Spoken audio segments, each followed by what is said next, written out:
Hello नमस्कार student, मैं हिम्मत सिंह आज की क्लास में आप सबका स्वागत करता हूं। आज हम बात करेंगे जो अपनी प्रश्नमाला चलेगी वो कौन सी है, प्रश्नमाला 6.3। उसके क्वेश्चन नंबर 1 के बारे में बात करेंगे। जो अपनी पीछे की क्लासें थी उसमें हमने अपनी प्रश्नमाला 6.1 6.2 उनके क्वेश्चन देखे हैं। अगर वो क्वेश्चन आप करना चाहते हो तो अपनी पीछे की क्लासें देख लेना। लेकिन आज हम जो बात करेंगे वो अपने क्वेश्चन नंबर 1 की बात करेंगे और नई प्रश्नावली चालू हो रही है अपनी 6.3।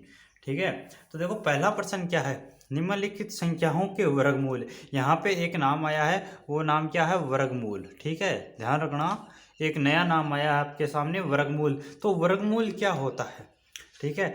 इतनी देर जो हमने पीछे की प्रश्नावली थी उसमें हमने क्या पढ़ा था, वर्ग पढ़ा था, किसी संख्या का वर्ग कैसे निकालते हैं। लेकिन अब हम जानेंगे किसी संख्या का वर्गमूल कैसे निकालते हैं। इसलिए आपको सबसे पहले वर्गमूल होता क्या है वो समझना पड़ेगा। तो मैं क्या बोलूँ, जैसे मैंने कहा कि एक का वर्ग, तो हम क्या करते थे, एक का स्क्वायर। और इसको हम कैसे लिखते थे, एक गुणा एक, और कितना आएगा ये, एक। इसी प्रकार हम बोलते थे दो का वर्ग, तो दो का वर्ग क्या होता है, दो गुणा में दो, और ये कितना आता था अपने पास, चार आता था। इसी प्रकार हम किसका करते थे, तीन का वर्ग, तो तीन का वर्ग तीन गुणा तीन, और ये कितना होगा, तीन को तीन से गुणा किया, नौ। मैं बोलूँ चार का वर्ग, तो चार की घात दो, और ये कितना आएगा, चार गुणा चार बराबर ये कितना हो जाएगा, 16। मैं बोलूँ पाँच का वर्ग, तो पाँच का वर्ग क्या होगा, पाँच गुणा में पाँच। ठीक है, तो ये कितना हो जाएगा, 25 हो जाएगा। ठीक है, मैं बोलूँ छः का वर्ग, तो छः का वर्ग कितना होगा, छः का स्क्वायर, छः की घात दो यानी छः गुणा छः, और ये कितना हो जाएगा, 36। मैं बोलूँ कि सात का वर्ग, ठीक है, मैंने क्या बोला कि सात का वर्ग, तो सात का वर्ग क्या होगा, तो सात का वर्ग होगा सात गुणा सात, और सात को सात से गुणा करेंगे तो कितना आएगा, 49। इसी प्रकार मैं क्या बोलूँ कि आठ का वर्ग क्या होगा, तो आठ को हम किससे गुणा करेंगे, आठ से, तो कितना आएगा, 64। इसी प्रकार मैं बोलूँ कि नौ का वर्ग, तो नौ का वर्ग क्या होगा, नौ गुणा नौ, और नौ को नौ से गुणा करेंगे तो कितना आएगा, 81। इसी प्रकार मैं बोलूँ दस का वर्ग, तो दस का वर्ग क्या होगा, दस गुणा दस, और दस को दस से गुणा करेंगे तो क्या आ जाएगा, 100 आ जाएगा। ठीक है, इस प्रकार अपने ये सारे क्या हो गए, वर्ग हो गए। तो इतना आपको समझ में आ गया, ये तो था अपना वर्ग। ठीक है, अब बात करते हैं वर्गमूल की। तो वर्गमूल क्या होता है वो समझो। ये तो अपना था एक का वर्ग, वर्गमूल इसका व्युत्क्रम यानी उल्टा होगा। अब हम देखो, जैसे मैं बोलूँगा, जैसे हम इसको हिंदी में क्या बोल रहे हैं, वर्गमूल। ठीक है, इसी प्रकार किसी संख्या का वर्गमूल गणित में कैसे लिखेंगे, जैसे मुझको लिखना है कि 25 का वर्गमूल, तो 25 का वर्गमूल का मतलब क्या लग जाएगा, रूट लग जाएगा। इसको क्या बोलते हैं, अंडरूट बोलते हैं। ठीक है, इसको क्या बोलते हैं, अंडरूट बोलते हैं। और इसे क्या बोलेंगे हम, ये वर्गमूल का क्या होता है, चिन्ह होता है। ठीक है, तो वर्गमूल का चिन्ह क्या होता है, अंडर रूट होता है। ठीक है, तो मैं बोलूँगा कि अंडर रूट एक, यानी कि एक का वर्गमूल कितना होगा, एक होगा। मैं क्या बोलूँ कि चार का वर्गमूल, यानी कि चार के ऊपर क्या मैंने लगा दिया, अंडर रूट लगा दिया, और चार का वर्गमूल कितना होगा, दो होगा। मैं बोलूँ कि नौ का वर्गमूल, यानी नौ के ऊपर अंडर रूट लगाया, और नौ का वर्गमूल कितना होगा, तीन। इसी प्रकार 16 का कितना हो जाएगा वर्गमूल, चार। इसी प्रकार 25 का वर्गमूल कितना हो जाएगा, पाँच। 36 का वर्गमूल क्या हो जाएगा, छः। और 49 का वर्गमूल क्या हो जाएगा, सात। 64 का वर्गमूल कितना हो जाएगा, आठ। 81 का वर्गमूल कितना होगा, नौ। और 100 का वर्गमूल कितना हो जाएगा, 10 हो जाएगा। तो आपको यह समझ में आ गया वर्गमूल किसे कहते हैं। अब किसी अन्य संख्या का वर्गमूल कैसे निकाला जाता है वो भी समझो। हमको क्या करना है, जैसे मैंने कहा कि 25 का वर्गमूल निकालो। ठीक है, 25 का वर्गमूल निकालो, तो मैं इसके ऊपर सबसे पहले क्या लगाऊंगा, अंडर रूट लगाऊंगा। फिर मैं ये सोचूंगा कि इस 25 को मैं क्या लिख सकता हूँ। ठीक है, 25 को क्या लिख सकता हूँ, या फिर हम क्या कर सकते हैं, 25 का एलसीएम ले सकते हैं। ठीक है, एलसीएम लेंगे, 25 का एलसीएम लेंगे, तो 25 का एलसीएम देखो यहाँ पे लो, ये देखो 25, 25 का एलसीएम मैंने लिया, कितनी बार, पाँच का भाग दिया, पचम 25, पाँच बार गया। फिर मैं इसमें पाँच का भाग दूंगा तो कितनी बार जाएगा, एक बार जाएगा। इस प्रकार कितना आया, पाँच गुणा में पाँच, कितना आया अपने पास, 5 गुणा में 5। तो आपको ये 2 बार, देखो कोई भी संख्या अंडर रूट में 2 बार गुणा में होती है तो वो संख्या बाहर आ जाती है। तो मैं 25 को क्या लिख सकता हूँ, रूट के अंदर 5 गुणा 5 लिख सकता हूँ। ठीक है, 5 गुणा 5 कितनी बार आ रहा है, 2 बार आ रहा है। इसका मतलब है जो ये 5 है वो रूट के बाहर आ जाएगा, अंडर रूट के बाहर आ जाएगा।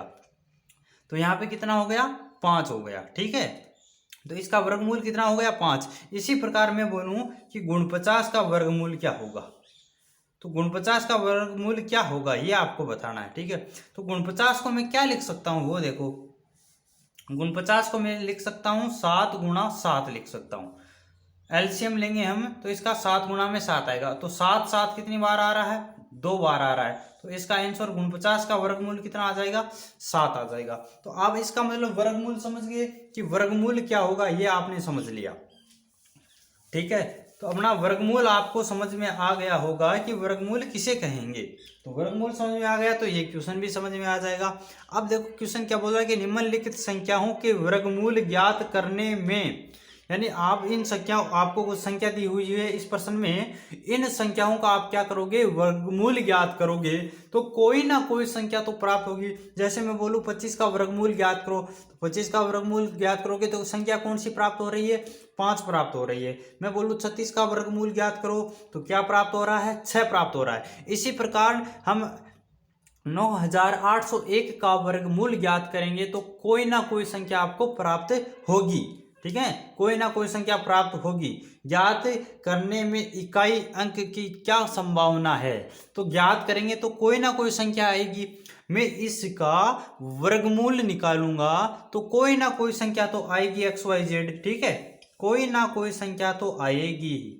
ठीक है, और जो संख्या आएगी उसका आपको क्या करना है, इकाई अंक, इकाई अंक जो अपना इकाई अंक है, इकाई अंक कौन सा प्राप्त होगा, कौन सा प्राप्त होगा ये आपको बताना है। कि इसका जैसे ही हम वर्गमूल निकालेंगे तो XYZ कोई ना कोई संख्या आपको प्राप्त होगी और उस संख्या का इकाई अंक क्या होगा, कौन सी संख्या हो सकती है, 1 होगा, 2 होगा, कौन कौन सी संख्याएं हो सकती है, 1 से ज्यादा भी हो सकता है। ठीक है, तो क्या होगा वो आपको बताना है। अब वो हम कैसे बताएंगे, एक एक संख्या का वर्गमूल थोड़ी ना निकालेंगे। तो हम इसका देखो, इसका हम इकाई अंक की संभावना कैसे बताएंगे वो यहां से समझेंगे। इन नंबरों को अगर आपने ध्यान से समझ लिया तो इसका भी वर्गमूल आप आराम से बता सकते हो। यहां पे देखो इस संख्या में 1 आ रहा है। ठीक है, आपको क्या करना है, जो प्रश्न में जो संख्या दिखाई दे रही है उस संख्या का इकाई अंक देखना है। कौन सा अंक देखना है, इकाई अंक। तो इस संख्या का इकाई अंक क्या है, 1। ठीक है, और जिस संख्या का इकाई अंक 1 होता है, देखो इस, अब इनमें आपको देखना होगा, इनमें संख्याएं देखनी होगी। तो इसमें देखो एक तो इसका 1 है और 81 इसका भी 1 है। ठीक है, 1 और 1 दिखाई दे रहा है। तो यहाँ पे नोट लिख लेना, मैं जो आपको बातें लिखाना चाहता हूँ वो लिख लेना ताकि इस क्वेश्चन को सरल करने में आपको आसानी हो। यानी जिन संख्याओं के पीछे आपको 1 और 1 दिखाई दे और उनका वर्गमूल ज्ञात करने पर जो संख्या प्राप्त होगी तो उनका इकाई अंक होने की संभावना 1 है और कौन सी है, 9 है। तो हम क्या लिखेंगे, हम ये लिखेंगे, देखो अब आपको नोट लगा के कुछ बातें हैं वो लिखना है। ये मैंने समझा दिया है कि कोई संख्या दी हुई है और उस संख्या के पीछे क्या है, 1 है, उसका इकाई अंक क्या है, 1 है। जैसे आपको इकाई अंक 1 मिले, ठीक है, तो उसका अगर आप वर्गमूल ज्ञात करोगे, उस संख्या का वर्गमूल क्या करोगे, वर्गमूल ज्ञात करोगे। तो वर्गमूल जैसे ज्ञात करोगे तो उसकी संभावना क्या हो सकती है कि उस संख्या का इकाई अंक क्या हो, तो उसकी संभावना 1 हो सकती है और 9 हो सकती है।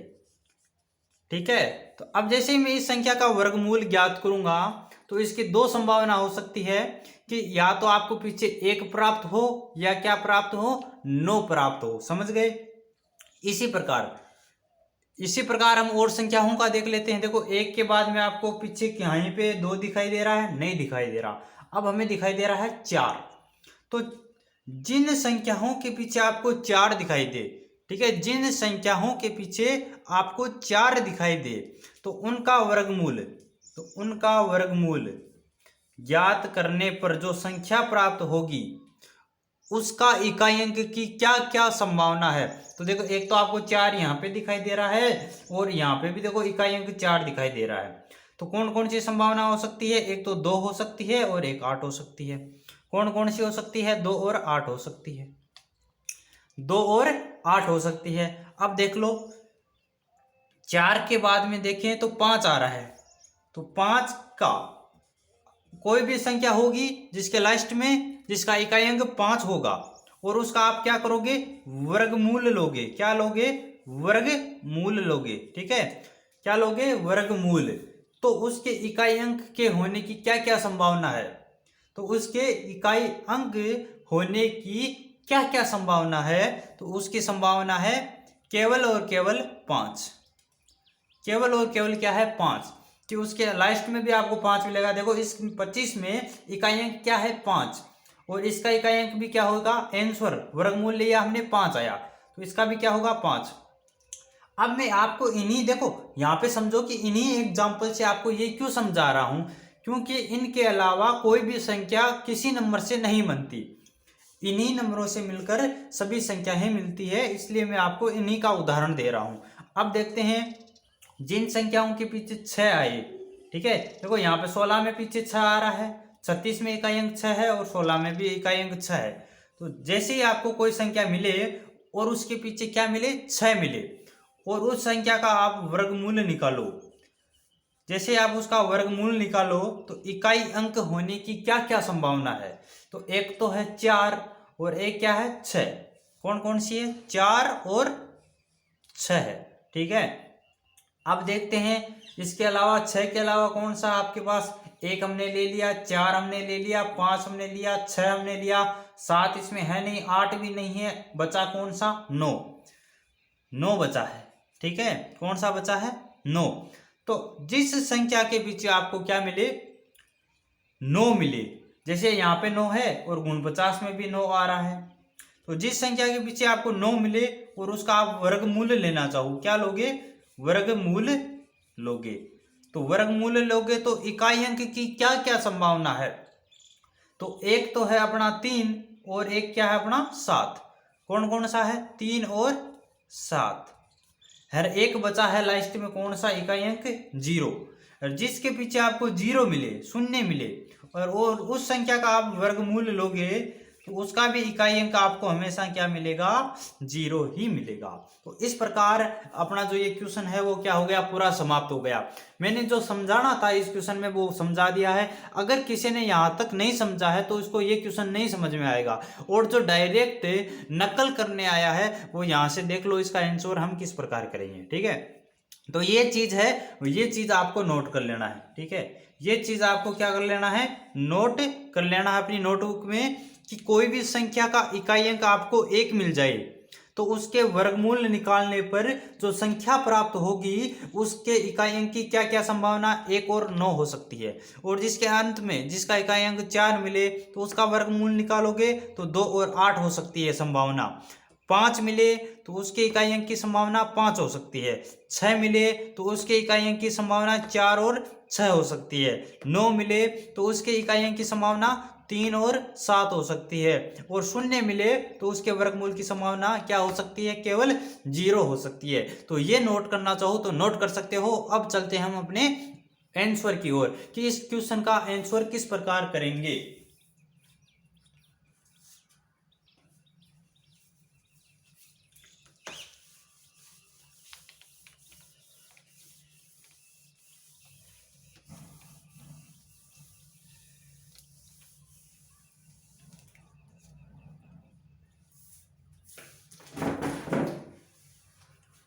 अब देखो हमें क्या करना है, इस क्वेश्चन का उत्तर निकालना है।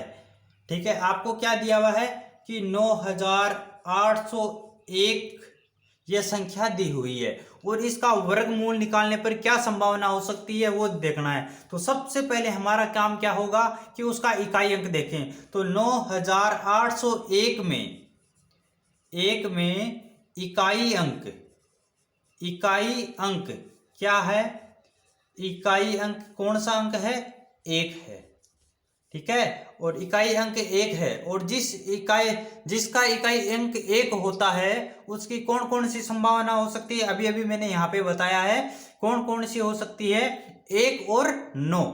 तो आपको क्या लिखेंगे, इसका इकाई अंक 1 है, इसका इकाई अंक क्या है, 1 है। अतः वर्गमूल लेने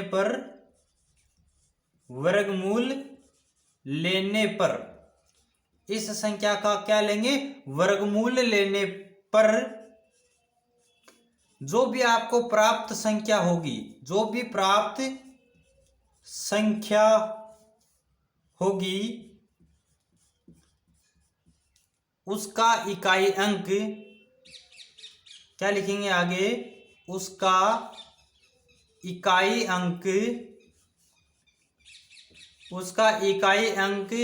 1 और कौन सा है, 9 हो सकता है। ठीक है, उस संख्या का इकाई अंक 1 और 9 हो सकता है। ठीक है, ये संभावना है। तो हमारा क्वेश्चन है वो क्या हो गया, यहाँ पे समाप्त हो गया। ये है सही तरीका क्वेश्चन का आंसर लिखने का कि 9801 आपको संख्या प्रश्न में दी हुई है, और इसका सबसे पहले हम इकाई अंक देखेंगे। तो इसमें इकाई अंक क्या है, 1। इस संख्या में इकाई अंक कितना आ रहा है, 1 है। अतः इसका वर्गमूल लेने पर, इसलिए इस संख्या का हम वर्गमूल लेने पर प्राप्त संख्या, जो भी प्राप्त संख्या होगी उसका इकाई अंक 1 या 9 हो सकता है। और अगर आप डायरेक्ट इसका उत्तर लिखना चाहो, 1 नंबर का ये सवाल आए तो आप इसका डायरेक्ट आंसर भी लिख सकता हो। जिस बच्चे को यह आंसर नोट करना है, जो यह उत्तर लिखना चाहता है अपनी नोटबुक में, वो यह नोट कर लो। और जो डायरेक्ट उत्तर लिखना चाहता है, छोटा सा उत्तर लिखना चाहता है, उसको भी मैं बता देता हूं। हम क्या लिखेंगे कि 9801 यह संख्या आपको दी हुई है। ठीक है, दी हुई है। इसमें इकाई अंक क्या है, तो हम यहां पे डायरेक्ट लिखेंगे इकाई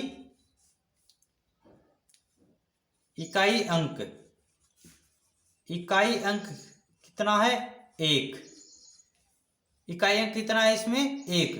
इसलिए इसकी जो संभावना होगी, वर्गमूल ज्ञात करने पर जो संख्या प्राप्त होगी उसकी जो इकाई अंक की संभावना 1 और 9 होगी, 1 और 9 होगी। ये इसका डायरेक्ट उत्तर हो सकता है। अब इसी प्रकार जो अपना दूसरा क्वेश्चन है वो कौन सा क्वेश्चन है, देखो उसका आंसर क्या होगा।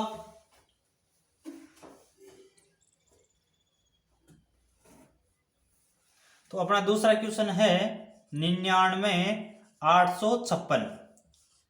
ठीक है, 99,856। ठीक है, ये अपना दूसरा क्वेश्चन है, इस पहले क्वेश्चन का दूसरा पार्ट। तो इसका आंसर भी हम किस प्रकार देंगे, इसी प्रकार देंगे। अगर आपको उस प्रकार जो मैंने पहले बताया है इस प्रकार उत्तर देना चाहते हो तो आप क्या लिखोगे कि 99,856 में इकाई अंक कितना है, 6 है। इसलिए इस संख्या का वर्गमूल लेने पर, इसलिए इस संख्या का क्या लिखोगे, वर्गमूल लेने पर प्राप्त संख्या का इकाई अंक कौन, जो संभावना हो सकती है वो लिखना है। और अगर आप छोटा उत्तर लिखना चाहो तो ये लिख सकते हो, इसमें भी कोई दिक्कत नहीं है। इसमें आप क्या लिखोगे कि अपनी संख्या कौन सी है, 99,856, और इसका इकाई अंक है, जो इसका इकाई अंक है वो कितना है, इकाई अंक है वो कितना है, यहाँ पे इकाई अंक 6 है। देखो क्या है, 6। और जिसका इकाई अंक 6 हो उसकी क्या क्या संभावना हो सकती है, तो अभी अभी मैंने जो लिखाया है उसको याद करना होगा। ठीक है, तो जिसके इकाई अंक 6 हो उसकी संभावना क्या हो सकती है, 4 और 6 हो सकती है। तो इस प्रकार जो अपना क्वेश्चन नंबर 2 है वो भी क्या हो चुका है, समाप्त हो चुका है। ठीक है, अब बात करते हैं अपने क्वेश्चन नंबर 3 के बारे में। अपने क्वेश्चन नंबर 3 के बारे में बात कर लेते हैं। ठीक है, तो ये अपना क्वेश्चन नंबर 3 है, उसमें आपको यह संख्या दिखाई दे रही है 99 और 8,001, यानी कि 9,98,001 ये संख्या दिखाई दे रही है। तो इस संख्या में भी आपको क्या बताना है कि इकाई अंक की क्या क्या संभावना है। तो सबसे पहले हम क्या देखेंगे, इकाई अंक देखेंगे। इसका भी आंसर मैं बता दे दूं किस प्रकार लिखेंगे। तो ये संख्या हम वापस लिखेंगे कि 9,98,001 इसका इकाई अंक देखेंगे। सबसे पहले हम अपना काम होगा इकाई अंक देखना। तो इसका इकाई अंक क्या होगा? इसका इकाई अंक 1 है। इसका इकाई अंक 1 है और जिसका इकाई अंक 1 होता है उसकी संभावना क्या होती है? 1 और 9 होती है। ये मैंने आपको पहले क्वेश्चन में बताया है। और जो मैंने आपको जो चीजें बताई है उसको नोट कर लेना, ठीक है? वो याद होनी चाहिए, तभी आप इस क्वेश्चन का आंसर दे पाओगे। अब हम देख लेते हैं अपना क्वेश्चन नंबर लास्ट है जो कौन सा है? 4। इसका आंसर आपको कमेंट करके इसका आंसर बताना है।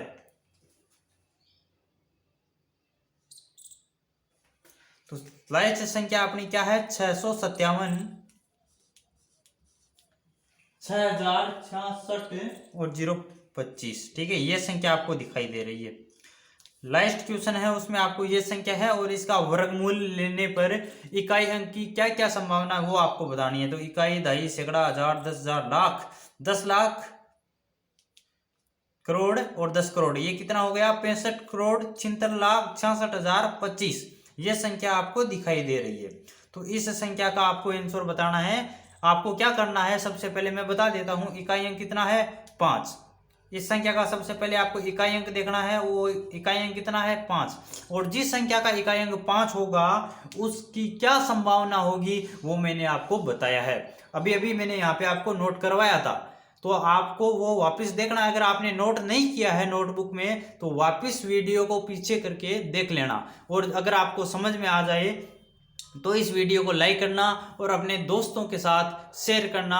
और आपके एग्जाम बहुत ही निकट है, इसलिए तैयारी अच्छे से रखना है, नंबर आपको अच्छे लाने हैं। तो अगर आपको मेरी क्लास है वो समझ में आ रही है तो अपने भाइयों तक इसको शेयर करना, अपने दोस्तों तक इसको शेयर करना। और अपने चैनल को इसी प्रकार अन्य क्लासें देखना चाहते हो तो अपने चैनल को सब्सक्राइब कर लेना। कल मिलते हैं नए क्वेश्चन के साथ।